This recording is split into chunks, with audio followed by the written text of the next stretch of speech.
Hello, bachcho, let's read again. Question. The question says the position of a particle at time t is given by equation x of t equals to v naught by a 1 minus e raised to a t, where v naught is a constant and a is greater than 0. Dimension of v naught and a respectively are option A m0 l1 t0 and t raised to minus 1. Option B m0 l1 t minus 1 and l t raised to minus 2. Option C given है m0 l1 t minus 1 and t.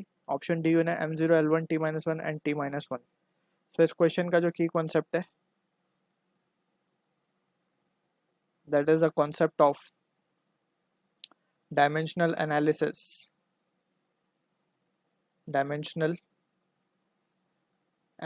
So according to this, यहाँ पे we need to understand an important point कि हम हमेशा जो है same quantities को, सबसे पहले तो हम यहाँ पे ये समझ लेते हैं कि डायमेंशनल एनालिसिस में जो भी टर्म्स इन्वॉल्व होते हैं इक्वेशन के अंदर, इसमें एक यूज़ होता है डायमेंशनल एनालिसिस का कि we have to check the correctness of equation, right. So यहाँ पे अगर हम ध्यान से देखें, सो जो तीन टर्म्स हम देख सकते हैं, अगर हम ध्यान से देखें तो X of T will be equals to, अगर हम वी नॉट बाई ए को अंदर मल्टीप्लाई करते तो ये इस तरीके से लिखा जा सकता है, ठीक है। तो ये टर्म और ये टर्म तीनों का ही जो यूनिट होगा वो सेम होना चाहिए, ठीक है ना। यही हम डायमेंशनल एनालिसिस के एक यूज के थ्रू चेक करते हैं whether the given equation is dimensionally correct और इनकरेक्ट। अगर ये तीनों का एक्सप्रेशन सेम आएगा तभी हम कहेंगे कि करेक्ट है। और इसको हम थोड़ा लॉजिकल भी सोच सकते हैं, हमेशा सेम यूनिट की चीज़ों को ही हम ऐड या सब्ट्रैक्ट कर सकते हैं। लेट्स से फॉर एग्जांपल हम 2 kg मास को 3 kg 4 kg इस तरीके से मास से ऐड या सब्ट्रैक्ट कर सकते हैं, बट हम मास को लीटर से या मास को फोर्स से इस तरीके से हम डिफरेंट फिजिकल क्वांटिटीज़ को ऐड या सब्ट्रैक्ट नहीं कर सकते। सो ये बेसिक अंडरस्टैंडिंग के साथ we can solve the question given.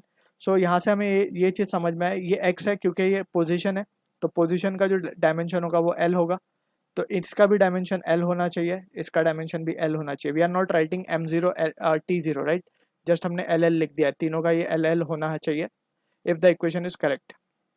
सो हम यहाँ पे क्योंकि हमें इक्वेशन गिवन है तो हम इसको मान लेंगे कि ये इस तरीके से होगी, सबकी जो यूनिट होगी वो एल होनी चाहिए। तो अब हम एक एक करके डायमेंशन वी कैन कैलकुलेट। और second important point is exponential जो फंक्शन होते हैं, एक्सपोनेंशियल फंक्शन या फिर एंगल्स वाले फंक्शन या ट्रिग्नोमेट्रिक फंक्शन जिसको हम बोल सकते हैं, ये डायमेंशन लेस होते हैं, डायमेंशन लेस, यानी कि इनका डायमेंशन हम लिख सकते हैं m0 l0 t0 इस तरीके से, ठीक है।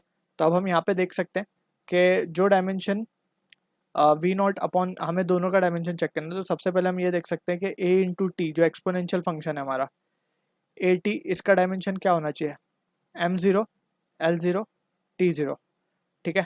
एंड प्रिसाइजली अगर हम बोले तो एक्सपोनेंट जो एक्सपोनेंशियल फंक्शन में जो रेस टू में होता है उसे हम एक्सपोनेंट बोलते हैं, उसको डायमेंशन लेस कहा जाता है।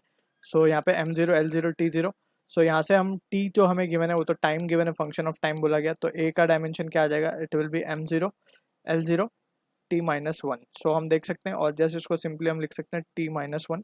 सो a का डायमेंशन मिल गया हमें।